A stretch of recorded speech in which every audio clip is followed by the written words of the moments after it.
Parts of plants, ಸಸ್ಯಗಳ ಭಾಗಗಳು. As you know, our body consists of several parts like head, neck, arms, legs etcetera. ನಿಮಗೆ ತಿಳಿದಿರುವಂತೆ ನಮ್ಮ ದೇಹ ಹಲವಾರು ಭಾಗಗಳಿಂದ ಕೂಡಿದೆ. ಅಂದರೆ ತಲೆ, ಕುತ್ತಿಗೆ, ಭುಜ, ಕಾಲು ಇತ್ಯಾದಿ. ಅದೇ ರೀತಿಯಲ್ಲಿ ಸಸ್ಯಗಳಲ್ಲೂ ಕೂಡ ಭಿನ್ನವಾದ ದೇಹದ ಭಾಗಗಳು ಇದ್ದಾವೆ. ಅವು ಕೂಡ ವಿಭಿನ್ನವಾದ ಬೇರೆ ಬೇರೆ ಕಾರ್ಯಗಳನ್ನು ನಿರ್ವಹಿಸುತ್ತವೆ. Parts of a plant. Root system and shoot system. In root system, roots are appear. Roots absorbs water and minerals. In shoot system appears stem, fruit, leaf, flower. Stem helps supports the plant. Root protects the seeds. Leaf performs photosynthesis. Flower helps in reproduction. ಸಸ್ಯಗಳಲ್ಲಿ ಎರಡು ಮುಖ್ಯ ಭಾಗಗಳು. ಒಂದು ಸಸ್ಯದ ಬೇರು ವ್ಯವಸ್ಥೆ, ಅದಕ್ಕೆ root system ಅಂತ ಕರೀತಾರೆ. ಅದೇ ರೀತಿ ಸಸ್ಯದ ಚಿಗುರು ವ್ಯವಸ್ಥೆ, ಶೂಟ್ ಸಿಸ್ಟಮ್ ಅಂತ ಕರೀತಾರೆ. ಎರಡು ಮುಖ್ಯ ಭಾಗಗಳು. ಬೇರು ವ್ಯವಸ್ಥೆಯು ಸಾಮಾನ್ಯವಾಗಿ ನೆಲದ ಕೆಳಗೆ ಬೆಳೆಯುತ್ತದೆ ಮತ್ತು ನೀರು ಮತ್ತು ಪೋಷಕಾಂಶಗಳನ್ನು ಹೀರಿಕೊಳ್ಳುತ್ತದೆ. ಆಹಾರ ಕೂಡ ಸಂಗ್ರಹಿಸಲು ಸಹಾಯ ಮಾಡುತ್ತದೆ. ಅದೇ ರೀತಿ ಚಿಗುರು ವ್ಯವಸ್ಥೆಯು ನೆಲದ ಮೇಲೆ ಬೆಳೆಯುತ್ತದೆ ಮತ್ತು ಎಲೆಗಳು, ಕಾಂಡಗಳು ಮತ್ತು ಹೂವುಗಳನ್ನು ಒಳಗೊಂಡಿರುತ್ತದೆ. ಬೇರುಗಳು ನೀರು ಮತ್ತು ಲವಣಾಂಶಗಳನ್ನು ಹೀರಿಕೊಳ್ಳಲು ಸಹಾಯ ಮಾಡುತ್ತೆ. ಕಾಂಡ ಏನು ಮಾಡುತ್ತಪ್ಪ ಅಂದರೆ ಸಸ್ಯಕ್ಕೆ ಆಧಾರ ಕೊಡುತ್ತೆ, ಸಪೋರ್ಟ್ ಕೊಡುತ್ತೆ. ಹಣ್ಣುಗಳು ಬೀಜಗಳನ್ನು ಪ್ರೊಟೆಕ್ಟ್ ಮಾಡೋದಕ್ಕೆ ಸಹಾಯ ಮಾಡುತ್ತೆ. ಎಲೆ ದ್ಯುತಿಸಂಶ್ಲೇಷಣೆ ಕ್ರಿಯೆಯಲ್ಲಿ ಸಹಾಯ ಮಾಡುತ್ತದೆ. ಅದೇ ರೀತಿ ಹೂವು ಏನು ಮಾಡುತ್ತಪ್ಪ ಅಂದರೆ ಸಂತಾನೋತ್ಪತ್ತಿ ಕ್ರಿಯೆಯಲ್ಲಿ ಸಹಾಯ ಮಾಡುತ್ತೆ. ಇದೇ ರೀತಿ ಒಂದೊಂದು ಕೂಡ ಒಂದೊಂದು ವಿಧವಾದ ಪಾತ್ರವನ್ನು, ಕಾರ್ಯವನ್ನು ನಿರ್ವಹಿಸುತ್ತವೆ. Let's study each plant part in detail. Root. Root grow below the ground and absorb water and minerals from the soil. They anchor the plant firmly and also help in binding the soil. ಬೇರುಗಳು ಭೂಮಿಯ ಕೆಳಗೆ ಬೆಳೆಯುತ್ತವೆ. ನೀರು ಮತ್ತು ಪೋಷಕಾಂಶಗಳನ್ನು ಭೂಮಿಯಲ್ಲಿ ಹೀರಿಕೊಳ್ಳಲು ಸಹಾಯ ಮಾಡುತ್ತವೆ. ಸಸ್ಯವನ್ನು ಭದ್ರವಾಗಿಸಲು ಸಹಾಯ ಮಾಡುತ್ತವೆ. ಜೊತೆಗೆ ಮಣ್ಣನ್ನು ಹಿಡಿದಿಟ್ಟುಕೊಳ್ಳಲು ಸಹಾಯ ಮಾಡುತ್ತದೆ. Roots can be of two types, tap roots and fibrous roots. ಬೇರುಗಳಲ್ಲಿ ಎರಡು ವಿಧ, ತಾಯಿ ಬೇರು ಮತ್ತು ತಂತು ಬೇರು. ತಂತು ಬೇರಿಗೆ ನಾರಿನ ಬೇರು ಅಂತಲೂ ಕೂಡ ಕರೀತಾರೆ. Tap roots have one main root with smaller roots branching out from it. They grow deep into the soil and provide strong support to the plant. ತಾಯಿ ಬೇರುಗಳು ಮುಖ್ಯ ಕೇಂದ್ರ ಬೇರನ್ನು ಹೊಂದಿರುತ್ತವೆ. ಅದರ ಮೇಲೆ ಬೇರು ಕೂದಲುಗಳು ಎಂದು ಕರೆಯಲ್ಪಡುವ ಸಣ್ಣ ಪಾರ್ಶ್ವದ ಬೇರುಗಳು ಅಂಟಿಕೊಂಡಿರುತ್ತವೆ. Examples of plants with tap roots are beans, mustard, hibiscus, peepal and peas. ದ್ವಿದಳ ಧಾನ್ಯಗಳು ತಾಯಿ ಬೇರು ವ್ಯವಸ್ಥೆಗೆ ಉದಾಹರಣೆಗಳು. ಬೀನ್ಸು, ಸಾಸಿವೆ, ದಾಸವಾಳ, ಹರಳಿ ಮರ, ಬಟಾಣಿ ಇವು examples. Fibrous roots don't have a main root. Instead many thin thread like roots come out from the stem. ನಾರಿನ ಬೇರಿನ ವ್ಯವಸ್ಥೆ ಅಥವಾ ತಂತು ಬೇರಿನ ವ್ಯವಸ್ಥೆಯಲ್ಲಿ ನಾರಿನ ಬೇರುಗಳು ಪೊದೆಯಂತಹ ಬೇರುಗಳಾಗಿದ್ದು ಕಾಂಡದಿಂದ ತೆಳುವಾದ ಮಧ್ಯದ ಕವಲೊಡೆಯುವ ಬೇರುಗಳು ಬೆಳೆಯುತ್ತವೆ. They spread out all directions and anchor the plant to the ground. Wheat, rice, grass and onion are examples of plants with fibrous roots. ಎಲ್ಲ ದಿಕ್ಕುಗಳಲ್ಲೂ ಕೂಡ ಬೇರುಗಳು ಹರಡಿಕೊಂಡಿರುತ್ತೆ. ಇದಕ್ಕೆ ಉದಾಹರಣೆ ಯಾವಪ್ಪ ಅಂದರೆ ಗೋಧಿ, ಭತ್ತ, ಹುಲ್ಲು, ಈರುಳ್ಳಿ ಈ ತಂತು ಬೇರು ವ್ಯವಸ್ಥೆಗೆ ಉದಾಹರಣೆಗಳು. Functions of roots protect top soil. Roots fix the plant firmly to the ground. Also, roots bind the soil together. The soil which has no plants gets easily washed away by rain and wind. ಬೇರುಗಳ ಕಾರ್ಯಗಳೇನಪ್ಪ ಅಂದರೆ ಮೇಲ್ಮಣ್ಣನ್ನು ಕಾಪಾಡುತ್ತದೆ. ಬೇರುಗಳು ಸಸ್ಯವನ್ನು ನೆಲದಲ್ಲಿ ಸದೃಢವಾಗಿಸುತ್ತದೆ. ಜೊತೆಗೆ ಬೇರುಗಳು ಮಣ್ಣನ್ನು ಹಿಡಿದಿಟ್ಟುಕೊಂಡಿರುತ್ತವೆ. ಮಣ್ಣು ಸಸ್ಯದಿಂದ ಗಾಳಿ, ಮಳೆಗೆ ಕೊಚ್ಚಿ ಹೋಗದಂತೆ ತಡೆಯುತ್ತದೆ. Observe water. Roots observe water and minerals from the soil and send them to the stem. Stem supplies these to all other parts of the plant. ಏನಪ್ಪ ಅಂದರೆ ನೀರನ್ನು ಸಂಗ್ರಹಿಸುತ್ತದೆ ಬೇರುಗಳು ಹೀರಿಕೊಳ್ಳುತ್ತವೆ. ನೀರು ಮತ್ತು ಖನಿಜ ಲವಣಾಂಶಗಳನ್ನು ಮಣ್ಣಿನಿಂದ ಹೀರಿಕೊಂಡು ಕಾಂಡಕ್ಕೆ ಕಳಿಸುತ್ತೆ. ಕಾಂಡವೇನು ಮಾಡುತ್ತಪ್ಪ ಅಂದರೆ ಅದನ್ನು ಹೀರಿಕೊಂಡು ಸಸ್ಯದ ಬೇರೆ ಬೇರೆ ಭಾಗಗಳಿಗೆ ಕಳಿಸುತ್ತದೆ. Store food. Some of the plants have roots that store food in them. For example radish, turnip, beetroot, carrot etcetera. ಕೆಲವೊಂದು ಬೇರುಗಳು ಆಹಾರವನ್ನು ಸಂಗ್ರಹಿಸಲು ಕೂಡ ಸಹಾಯ ಮಾಡ್ತವೆ. ಯಾವಪ್ಪ ಅಂದರೆ ಬೇರುಗಳಲ್ಲಿ ಆಹಾರವನ್ನು ಸಂಗ್ರಹಿಸುತ್ತೆ. ಉದಾಹರಣೆ ಮೂಲಂಗಿ, ಟರ್ನಿಪ್, ಬೀಟ್ರೂಟ್, ಕ್ಯಾರೆಟ್ ಇವು ಬೇರುಗಳಲ್ಲಿ ಆಹಾರವನ್ನು ಸಂಗ್ರಹಿಸುತ್ತವೆ. Shoot. The part of the plant that grows above the ground is called shoot. ಸಸ್ಯದ ಮೇಲ್ಭಾಗದಲ್ಲಿ ಗ್ರೋ ಆಗೋದು, ಬೆಳವಣಿಗೆ ಆಗೋದನ್ನು ನಾವು ಶೂಟ್ ಸಿಸ್ಟಮ್ ಅಂತ ಕರಿತೀವಿ. ಏನಪ್ಪ ಅಂದರೆ ಚಿಗುರು ವ್ಯವಸ್ಥೆ ಹಲವಾರು ವಿಭಿನ್ನ ಘಟಕಗಳನ್ನು ಹೊಂದಿದೆ. ಕಾಂಡ ಸಸ್ಯಕ್ಕೆ ಮುಖ್ಯ ಆಧಾರ. Shoot consists of stem, branches, fruit, leaves, buds, flowers, seeds. Fruits have seeds inside them. ಚಿಗುರು ವ್ಯವಸ್ಥೆಯಲ್ಲಿ ಕಾಂಡ, ರೆಂಬೆಗಳು, ಹಣ್ಣು, ಎಲೆಗಳು, ಮೊಗ್ಗುಗಳು, ಹೂವುಗಳನ್ನು ಒಳಗೊಂಡಿರುತ್ತದೆ. Stem. The stem is the main part of a plant that holds it up above the ground. It also has other parts like branches, leaves, buds, flowers and fruits growing on it. ಕಾಂಡದಲ್ಲಿ main ಸಸ್ಯದ ಮುಖ್ಯ ಭಾಗವಾಗಿ ಕೂಡ ಇದು ಕೂಡ ಸಹಾಯ ಮಾಡುತ್ತೆ. ಇದು ಸಸ್ಯದ ಕೆಳಗಡೆ ಯಾವ ರೀತಿ ಬೇರುಗಳು ಸಹಾಯ ಮಾಡುತ್ತೋ ಮಣ್ಣನ್ನು ಹಿಡಿದಿಟ್ಟುಕೊಳ್ಳಲು, ಅದೇ ರೀತಿ ಸಸ್ಯದ ಮೇಲ್ಭಾಗದಲ್ಲಿ ಈ ಕಾಂಡ ಕೂಡ ಸಹಾಯ ಮಾಡುತ್ತೆ. ಇದು ಶಕ್ತಿಯಾಗಿ ನಿಂತ್ಕೊಳ್ಳಲು ಸಸ್ಯಕ್ಕೆ ಆಧಾರವಾಗಿ ಸಹಾಯ ಮಾಡುತ್ತೆ. ಇದರಲ್ಲಿ ಏನಪ್ಪ ಅಂದರೆ ಇದರಲ್ಲಿ ಭಾಗಗಳು, ಸ್ಟೆಮ್ಮಲ್ಲಿ ಭಾಗಗಳು ಅಂತ ನೋಡೋದಾದರೆ ಬ್ರಾಂಚಸ್ ಕೊಂಬೆಗಳು, ಎಲೆಗಳು, ಬಡ್ ಮೊಗ್ಗುಗಳು, ಹೂವುಗಳು ಮತ್ತು ಹಣ್ಣುಗಳನ್ನು ಕೂಡ ಇದು ಬೆಳೆಯಲು ಸಹಾಯ ಮಾಡುತ್ತೆ. There are different types of stems. Thick and strong stems. Big trees have a thick, strong and woody stem called a trunk. For example neem, mango and banyan. ಏನಪ್ಪ ಅಂದರೆ ಕಾಂಡಗಳಲ್ಲೂ ಕೂಡ ಬೇರೆ ಬೇರೆ ವಿಧಗಳಿದ್ದಾವೆ. ದಪ್ಪವಾದ ಮತ್ತು ಸ್ಟ್ರಾಂಗ್ ಆದ ಸ್ಟೆಮ್ಸು ಕಾಂಡಗಳು ಕೂಡ ಇದ್ದಾವೆ. ದೊಡ್ಡ ದೊಡ್ಡ ಮರಗಳಲ್ಲಿ ದಪ್ಪವಾದ ಅಗಲವಾದ ಮರದಂತಹ ಸ್ಟೆಮ್ಮಿಗೆ ನಾವು ಟ್ರಂಕ್ ಅಂತ ಕರಿತೀವಿ. ಯಾವ್ಯಾವ ಉದಾಹರಣೆ ಅಂದರೆ ಬೇವಿನ ಮರ, ಮಾವಿನ ಮರ, ಆಲದ ಮರ ಈ ಥಿಕ್ ಆ್ಯಂಡ್ ಸ್ಟ್ರಾಂಗ್ ಸ್ಟೆಮ್ಮಿಗೆ example. Thick and soft stems. Some plants like bananas have thick and soft stems. ಕೆಲವೊಂದು ಕಾಂಡಗಳಲ್ಲೂ ಕೂಡ ತಿಕ್ಕಾಗಿದ್ದು ಕೂಡ ಸಾಫ್ಟ್ ಆಗಿರೋ ಸ್ಟೆಮ್ಸ್ ಇದ್ದಾವೆ. ಯಾವ್ಯಾವಪ್ಪ ಎಕ್ಸಾಂಪಲ್ ಅಂದರೆ ಬನಾನಾದಲ್ಲಿ ಈ ರೀತಿ ಸಾಫ್ಟ್ ಸ್ಟೆಮ್ಸ್ನ ನಾವು ನೋಡಬಹುದು. Soft and weak stems. Plants like climbers and creepers have soft and weak stems. They cannot stand upright on their own and need support to climb. ಮೃದುವಾದ ಮತ್ತು ತೆಳುವಾದಂತಹ ಕಾಂಡಗಳನ್ನು ಕೂಡ ನಾವು ನೋಡ್ತೀವಿ ಕೆಲವೊಂದು ಗಿಡಗಳಲ್ಲಿ. ಕೆಲವೊಂದು ಪ್ಲಾಂಟ್ಸಲ್ಲಿ ಬಳ್ಳಿಗಳು ಅಂತ ಕರಿತೀವಿ ಅಥವಾ ಕ್ರೀಪರ್ಸ್ ಅಂದರೆ ಬಳ್ಳಿಗಳು. ಅವು ಏನಪ್ಪ ಅಂದರೆ ತುಂಬ ಮೃದುವಾಗಿರ್ತವೆ ಮತ್ತು ತುಂಬ ವೀಕ್ ಆಗಿರುವಂತಹ ಕಾಂಡಗಳಾಗಿರ್ತವೆ. ಇವು ನಿಲ್ಲೋದಕ್ಕೆ ಅಷ್ಟು ಶಕ್ತಿ ಇದರಲ್ಲಿ ಇರಲಿಲ್ಲ, ಅದಕ್ಕೋಸ್ಕರ ಸಪೋರ್ಟ್ ತಗೊಳ್ಳುತ್ತೆ. ಏನಪ್ಪ ಅಂದರೆ ಬೇರೆ ಒಂದು ರೆಂಬೆ ಕೊಂಬೆಗಳಿಗೆ ಬಳ್ಳಿಗಳಾಗಿ ಹಬ್ಬಿಕೊಂಡಿರುತ್ತೆ. Money plants, peas, beans and grapevines for examples of these plants. Money plant, ಬಟಾಣಿ, ಬೀನ್ಸು, ದ್ರಾಕ್ಷಿ ಇವು ಕೂಡ ಎಕ್ಸಾಂಪಲ್ಗಳು. Functions of stems. Support. The stem supports the plant above the ground, keeping it upright. Bearing other parts, it holds the buds, branches, fruits and flowers of the plant. ಕಾಂಡಗಳ ಕಾರ್ಯಗಳು. Support ಕೊಡುತ್ತೆ. ಒಂದು ಸಸ್ಯ ದೃಢವಾಗಿ ನಿಲ್ಲಲು ಸಹಾಯ ಮಾಡುತ್ತೆ.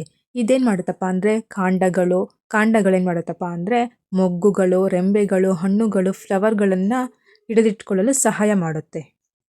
Transport. The stem carries water from the roots and food from the leaves to all other parts of the plant. ಸಾಗಾಣಿಕೆ. ಕಾಂಡವು ಬೇರಿನಿಂದ ನೀರನ್ನು, ಎಲೆಯಿಂದ ಆಹಾರವನ್ನು ಸಸ್ಯದ ಬೇರೆ ಬೇರೆ ಭಾಗಗಳಿಗೆ ಕಳಿಸುತ್ತದೆ. Food storage. Some stems like those of potatoes and ginger store food for the plant. These stored parts can be eaten by animals and humans. ಆಹಾರ ಸಂಗ್ರಹಣೆ.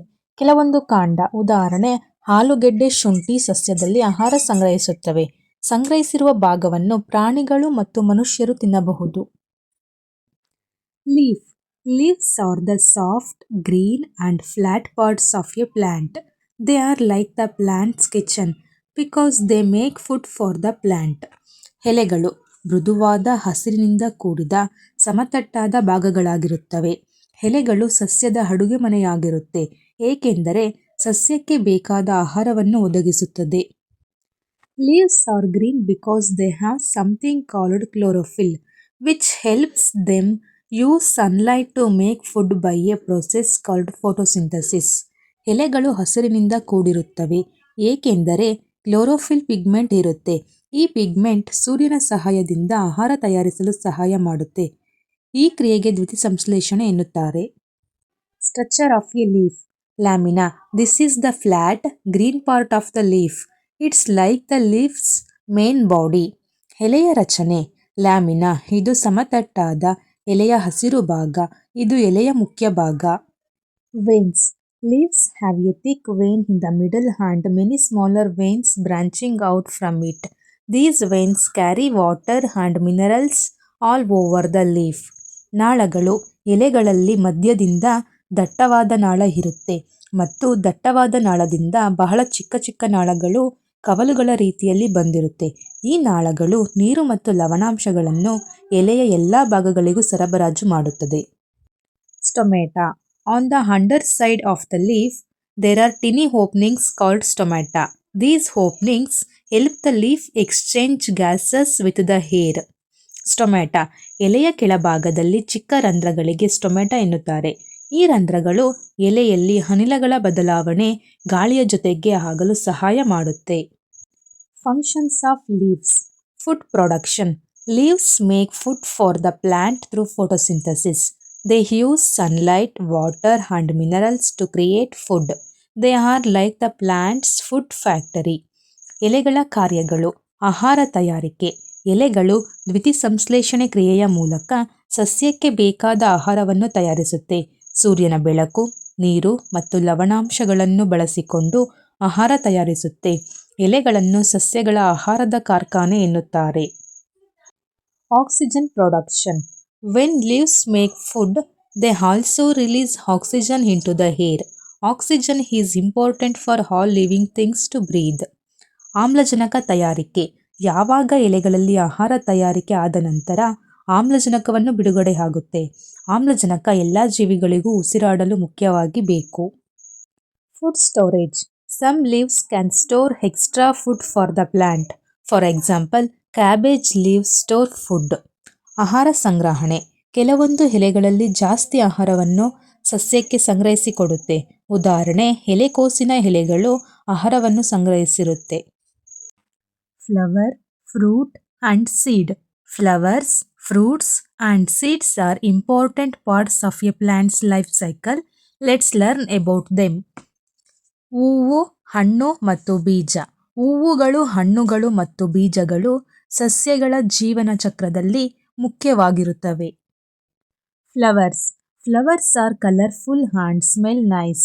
They come in different size, colors and fragrances. ಹೂವುಗಳು ಬಣ್ಣಗಳಿಂದ ಮತ್ತು ವಾಸನೆಯಿಂದ ಕೂಡಿರುತ್ತವೆ. ಇವುಗಳು ವಿಭಿನ್ನವಾದ ಗಾತ್ರ, ಬಣ್ಣ, ವಾಸನೆಯಿಂದ ಕೂಡಿರುತ್ತವೆ. A small bud appears on the stem and as it grows, it becomes a beautiful flower. Flowers play a big role in plants' reproduction. ಕಾಂಡದಲ್ಲಿ ಚಿಕ್ಕ ಮೊಗ್ಗಿನ ರೀತಿಯಲ್ಲಿ ಕಾಣುತ್ತೆ. ಬೆಳೆದ ನಂತರ ಮೊಗ್ಗಿನಿಂದ ಸುಂದರವಾದ ಹೂವಾಗುತ್ತೆ.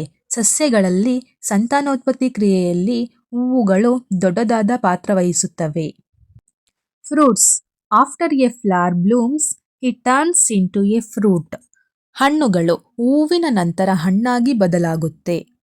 Seeds. Have you ever noticed that fruits have seeds inside them? These seeds contain a baby plant. ಬೀಜಗಳು ಹಣ್ಣುಗಳಲ್ಲಿ ಒಳಗಡೆ ಬೀಜಗಳನ್ನು ನೀವು ಗಮನಿಸಿರಬಹುದು. ಈ ಬೀಜಗಳಲ್ಲೇ ಮತ್ತೆ ಚಿಕ್ಕ ಸಸ್ಯವಾಗುತ್ತೆ. Different fruits have different numbers of seeds. ಬೇರೆ ಬೇರೆ ಹಣ್ಣುಗಳಲ್ಲಿ ಬೇರೆ ಬೇರೆ ಸಂಖ್ಯೆಯಷ್ಟು ಬೀಜಗಳಿರುತ್ತವೆ.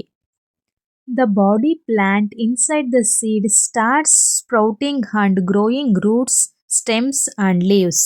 ಸಸ್ಯದ ದೇಹದ ಒಳಗೆ ಬೀಜಗಳು ಬೆಳೆಯಲು ಪ್ರಾರಂಭಿಸಿ ಬೇರುಗಳು, ಕಾಂಡಗಳು ಮತ್ತು ಎಲೆಗಳಾಗುತ್ತವೆ. Germination. When the seeds are planted in the soil and get enough air, water and warmth, they start growing into new plants.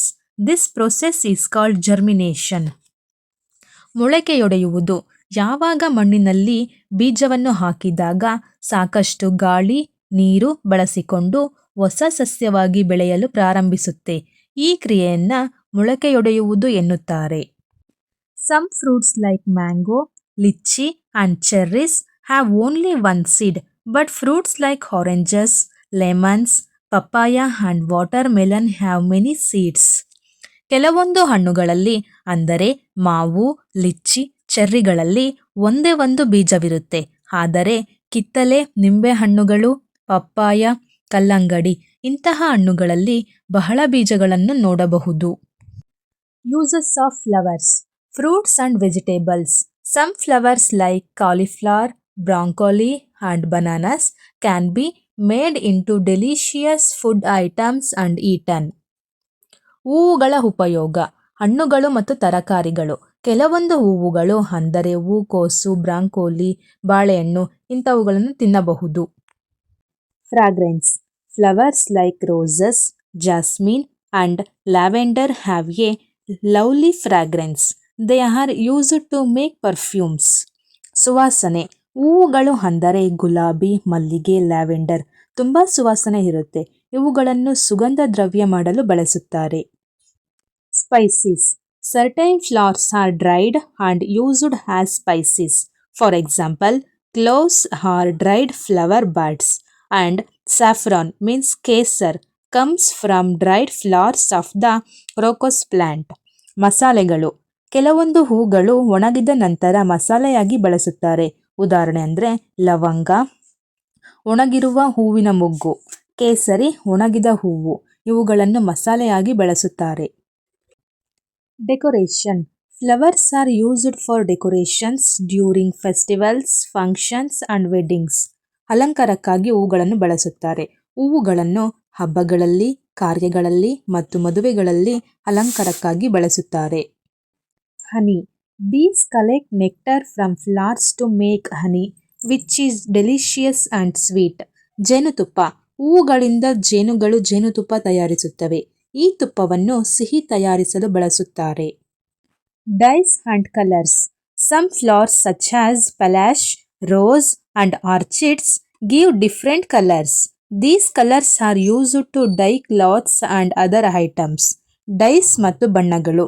ಕೆಲವು ಹೂವುಗಳು ಪಲಾಶ್, ಗುಲಾಬಿ ಮತ್ತು ಆರ್ಚಿಡ್ ಬಗೆ ಬಗೆಯ ಬಣ್ಣಗಳನ್ನು ತಯಾರಿಸುತ್ತಾರೆ. ಈ ಬಣ್ಣಗಳನ್ನು ಬಟ್ಟೆಗೆ ಬಣ್ಣ ಮಾಡಲು ಮತ್ತು ಬೇರೆ ಕೆಲಸಕ್ಕೆ ಬಳಸುತ್ತಾರೆ.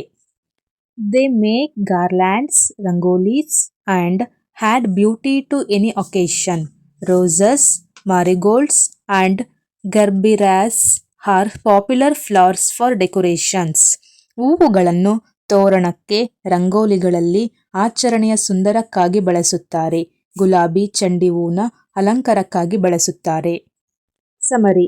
Plants are living things and have the following characteristics: preparation of food, response to stimuli, reproduction, growth and change. Plants have a number of parts: root, stem, leaf, flower, fruit and seed. The underground part of the plant is root, which is of two main types, taproot and fibrous root. The root firmly anchors the plant to the soil and absorbs water and salts. It also stores food in some plants. The stem is the main axis of the plant above the ground and carries food and water to all other parts of the plant. It bears branches, leaves, flowers, buds and fruits. ಸಾರಾಂಶ. ಸಸ್ಯಗಳು ಜೀವವಿರುವ ವಸ್ತುಗಳು. ಆಹಾರ ತಯಾರಿಸುತ್ತವೆ. ಸಂತಾನೋತ್ಪತ್ತಿ, ಬೆಳವಣಿಗೆ, ಬದಲಾವಣೆಯನ್ನು ಸಸ್ಯಗಳಲ್ಲಿ ಕಾಣಬಹುದು. ಸಸ್ಯಗಳ ಭಾಗಗಳು: ಬೇರು, ಕಾಂಡ, ಎಲೆ, ಹೂ, ಹಣ್ಣು ಮತ್ತು ಬೀಜ. ಕೆಳಭಾಗದ ಸಸ್ಯದ ಭಾಗವಾದ ಬೇರಿನಲ್ಲಿ 2 ವಿಧ. ಒಂದು ತಾಯಿ ಬೇರು, ತಂತು ಬೇರು. ಬೇರುಗಳು ಸಸ್ಯವನ್ನು ಸದೃಢವಾಗಿರಲು ಸಹಾಯ ಮಾಡುತ್ತವೆ. ನೀರು ಮತ್ತು ಲವಣಾಂಶಗಳನ್ನು ಸಸ್ಯದ ಭಾಗಗಳಿಗೆ ಕಳಿಸುತ್ತವೆ. ಕೆಲವೊಂದು ಸಸ್ಯಗಳಲ್ಲಿ ಆಹಾರವನ್ನು ತಯಾರಿಸುತ್ತೆ. ಕಾಂಡ ಸಸ್ಯಕ್ಕೆ ಮುಖ್ಯವಾದ ಆಧಾರ. ಭೂಮಿಯ ಮೇಲೆ ಆಹಾರ ಮತ್ತು ನೀರನ್ನು ಸಸ್ಯದ ಎಲ್ಲ ಭಾಗಗಳಿಗೂ ಕಳಿಸುತ್ತೆ.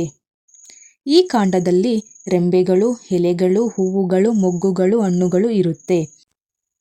Plants are our ultimate friends as they provide us with oxygen and useful products and help keep the environment clean. It's important for us to plant more trees and take care of them in return. ಸಸ್ಯಗಳು ತುಂಬ ಉಪಯುಕ್ತವಾದ ಗೆಳೆಯರು. ಇವುಗಳು ಆಮ್ಲಜನಕ, ಉಪಯುಕ್ತವಾದ ವಸ್ತುಗಳು, ವಾತಾವರಣ ಸ್ವಚ್ಛವಾಗಿರುವಂತೆ ಕಾಪಾಡುತ್ತೆ. ಇವುಗಳು ಮುಖ್ಯವಾಗಿ ನಮಗೆ ಬೇಕು. ಸಸ್ಯಗಳು ಮರಗಳಾಗಿ ನಮ್ಮನ್ನು ರಕ್ಷಣೆ ಮಾಡುತ್ತವೆ. Thank you for watching.